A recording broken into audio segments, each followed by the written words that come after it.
Pendant la Seconde Guerre mondiale, en plein cœur de l'horreur du régime nazi, une femme courageuse a risqué sa vie pour sauver des milliers d'enfants juifs du ghetto de Varsovie. Son nom était Irena Sendler, et son histoire est l'une des plus héroïques de l'histoire.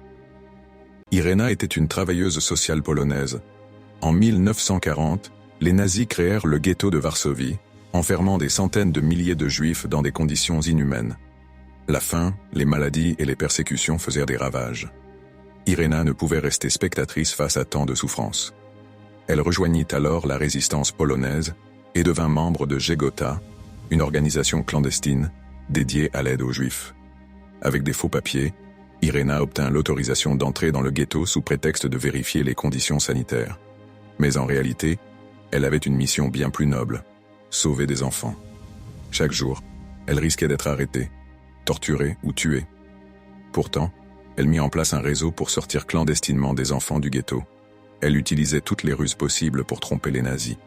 Les plus jeunes étaient cachés dans des caisses, des sacs ou même des cercueils. Certains étaient conduits hors du ghetto dans des ambulances sous prétexte qu'ils avaient une maladie contagieuse. D'autres passaient par des tunnels ou des égouts.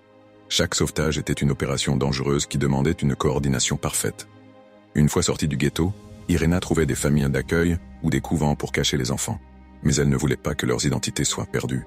Alors elle écrivait leur vrai nom sur des petits bouts de papier qu'elle plaçait dans des bocaux en verre, qu'elle enterrait sous un pommier dans son jardin. Elle espérait qu'après la guerre, ses enfants pourraient retrouver leur famille. Au total, Irena et son réseau ont sauvé environ 2500 enfants. Mais en 1943, elle fut arrêtée par la Gestapo. Torturée pendant plusieurs jours, elle refusa de révéler le moindre nom ou la moindre information sur ses opérations. Malgré ses souffrances, elle resta silencieuse. Les nazis la condamnèrent à mort, mais la résistance réussit à soudoyer un gardien pour la libérer. Après la guerre, Irena continua à vivre modestement, sans rechercher de reconnaissance.